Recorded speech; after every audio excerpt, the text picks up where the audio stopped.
Hi, my name is Mark Hundley, and this is Live at 5 for a Monday. I think it's the first Monday of August, so welcome to August. We've made it through June, July, and now we're here in August, and I'm not sure where it is, how hot it is where you are, but it's not quite as hot as it's been in recent weeks where I am here in Plano, Texas. But hey, it's summer.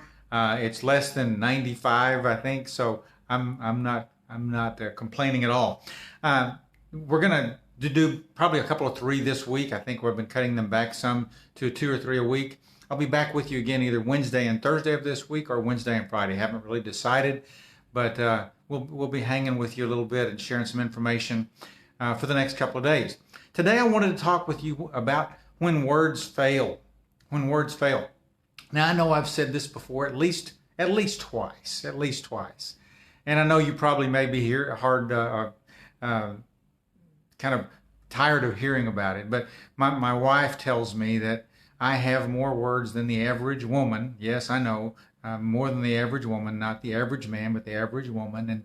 And I would tend to agree with her. I can talk a lot, so I work really hard to pull back and avoid talking too much. But we use words all the time. Think about it. We use words for everything around. We use words in letters, in emails, in texts. Well, mostly words in text. I'm not sure about some of those texts, but we use words for text. We use words in advertisements, in television, in movies, in screenplays. We use words in advertisements. We use words in books and magazines. We use words to build up, to tear down. We use words to bring hope, to cast doubt. We use words to spew hate or bring joy and hope to other people. We use words for everything, and most of the time, words work until they don't. And when they don't, they fail. And many times they fail in a couple of instances. Sometimes there are events in life, events such as sadness or tragedy or trauma, where words fail. They fail to connect with the feeling, with the intent, with the moment, and we are left stammering. Sometimes we just leave.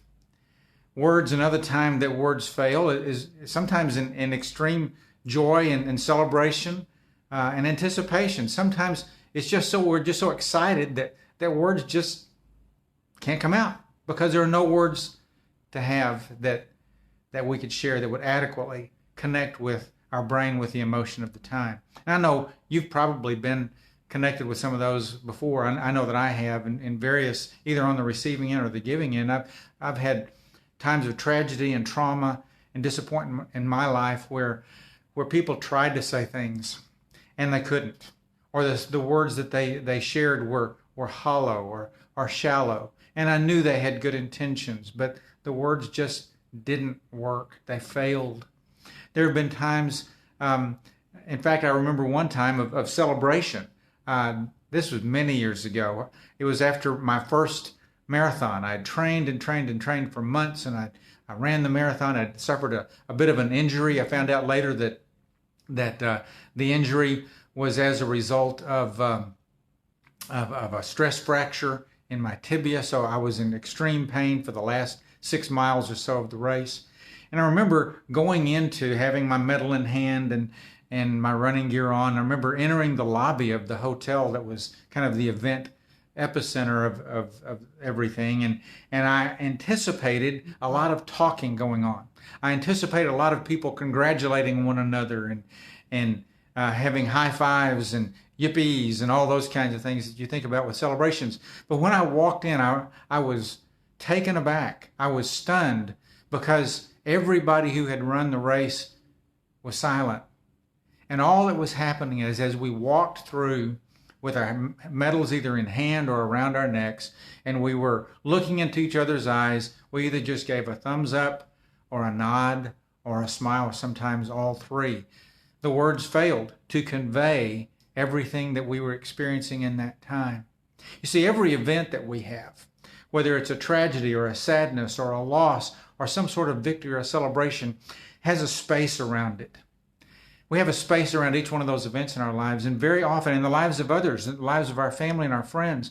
And very often we seek to fill those spaces with words.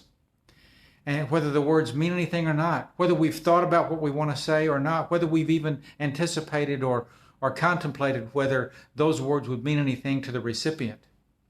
And I am convinced every single day that words work until they don't. And when they don't, they fail. So what are we to do? What are we to do with that space around those events that encapsulates each one of us when we have sadness or disappointment or loss or celebration, joy and victory? What are we supposed to do? Well, I'm convinced, very, very convinced, that when words fail, the greatest, strongest thing we can do is fill that space with our presence. Fill that space with our presence and just be there. And that, my friends, is sometimes enough. Have a good evening. Peace.